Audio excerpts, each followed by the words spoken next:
Recently, I've been exposed to several stories that are of concern to me. They are making me sad. Why are they making me sad? It's because more and more people are being scammed through churches by fake financial advisors. I have seen it several times. I have seen people suffering, and I am really, really concerned. Why should I be concerned? Especially in a church setup. When members of the clergy and pastors encourage these visitors to come and to pitch these business ideas and these financial opportunities, remember that the people that are under them are there is a relationship in which the pastors have a certain authority over these people who follow them, and so they have a moral obligation to ensure that these people are not manipulated in any way. The same relationship is the kind of relationship that exists between a parent and a child. No matter how old the child is, the parent has an undue influence over this child, and so the pastors have an undue influence over these brethren. And because of this, they are the kind of people who are used either directly or indirectly, either by kickbacks or without kickbacks, whether knowingly or unknowingly, to make these people lose money.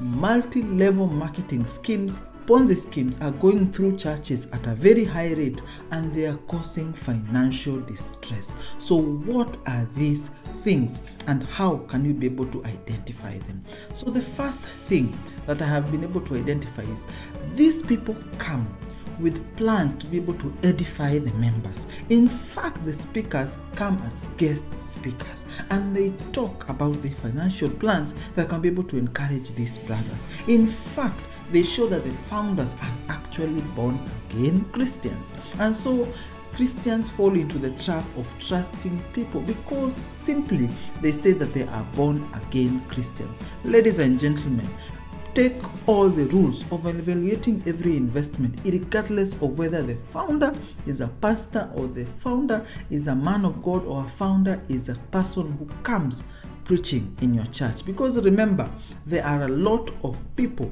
who are just wolves in sheep's clothing, and they're out to get your money. So the first thing they come is either they come with financial empowerment by churches. So there is a need to be able to, of course, teach members of the church and brethren on how to be able to overcome certain financial issues or bring certain investment opportunities that members could be able to exploit. And it is a good need that the church has identified. Then they identify that the kind of people who are to be able to come and offer these services, and that is where an ill-conceived, a good idea with ill-conceived notions comes to ban people and their financial plans. So these people come for these financial empowerment schemes, or they are even members who come and invite these people to come and preach in church. So in these financial empowerment schemes, these members come into these special forums where they're either teaching men or women or together or young teenagers, and they offer certain financial classes. And because they offer these financial classes, they seem as people who know their financial thing. But here is a kicker. You are always paying from the start. After the event, they are not selling the idea that is meant to scam you. They start selling you books, they start inviting you for additional classes to be able to grow and learn. And in fact, there are levels in which you are learning and you are growing. And it is happening at a faster rate, and that is why it is of concern to me at this point. So you start paying from the start. You buy books, you buy CDs, you go for events, so you are always paying as you go. Then they are always advertising an even greater opportunity for you to earn, an even greater opportunity for you to invest, an even greater opportunity for you to be able to make more money. If you look keenly at these plans, there is no good that is being offered, there is no service that is being offered, and if the good and service is one that is understandable to you, the deal is just too good. So what can you be able to do to avoid these scams? The first thing you need to ensure that you identify that the person who is speaking are actually people who have legitimate companies. Because of the trust people have in their pastors, they will be able to take their word and not take the due diligence to ensure that the person actually has a registered company, the business is actually in operation, it is profitable, and the ideas actually solid. So ensure that the person is easily identifiable, the company is easily identifiable, the service is identifiable, it is profit making, and it is solid before you enter in any operation, regardless of whether they have been invited and whether they spoke in your church.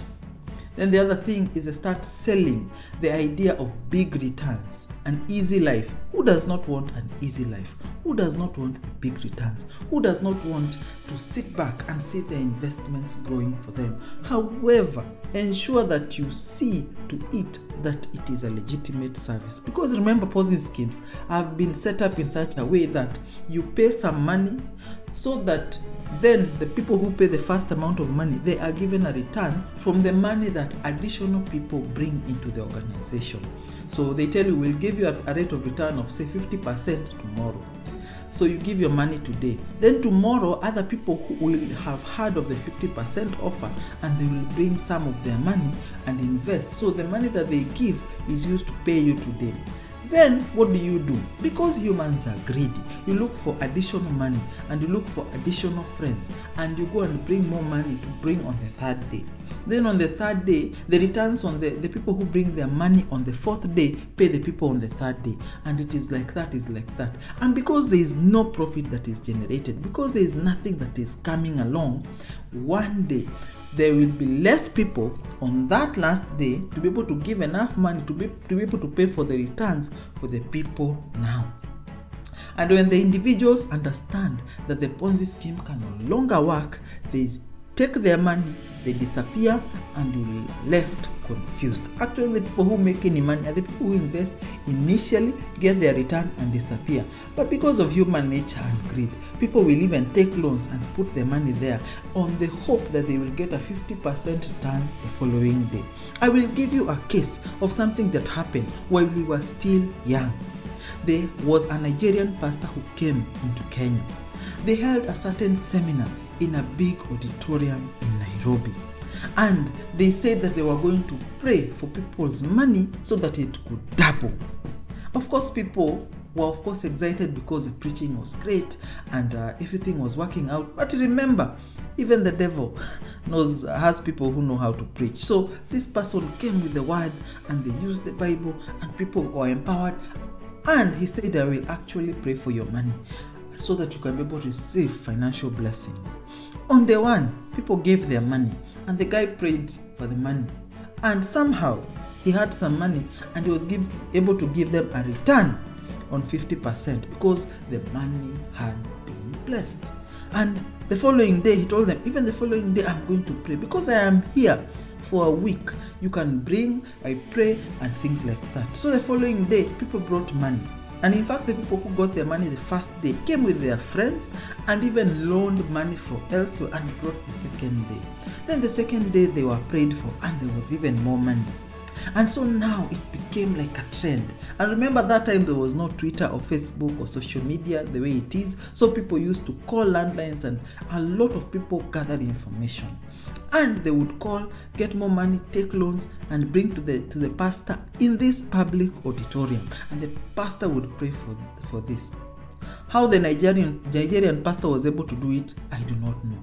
But on the last day, on the 6th day, he said there was going to be a bigger manifestation of blessings because number 7 is a magical number. Or rather, not magical, but it is an important number in the spiritual realm. So the people brought money.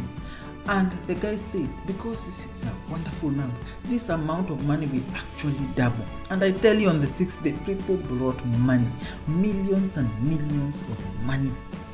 And the pastor said, I will pray for this money overnight so that this money can be able to double, not even go 50%, double, because this is number 7 and it is an important number in the spiritual realms.